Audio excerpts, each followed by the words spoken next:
The story of Anansi and the pot of wisdom. Once upon a time, in the heart of the African forest, there lived a trickster spider named Anansi. Anansi was clever and sly, known throughout the land for his ability to outwit others.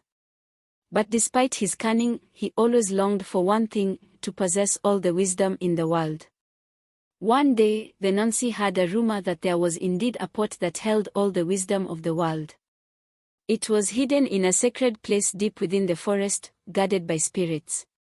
Eager to have it, Anansi set out on a journey to find this legendary pot.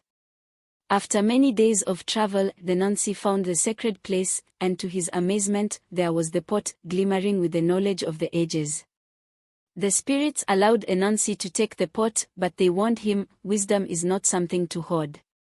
It must be shared. Anansi, however, was determined to keep the wisdom all to himself. He believed that if he alone possessed all knowledge, he would be the most powerful creature in the world. Anansi carried the pot back home and decided to hide it in a tall tree, where no one could reach it. But as he tried to climb the tree with the pot strapped to his belly, he found it difficult to manage both the weight of the pot and the height of the tree. No matter how hard he tried, he kept slipping and falling. Frustrated, Anansi's young son, Ntikuma, who had been watching his father struggle, called out, "Father, why don't you tie the pot to your back instead? It will be easier to climb that way." Anansi paused and realized that his son was right. He had been so focused on keeping the pot of wisdom for himself that he failed to use common sense.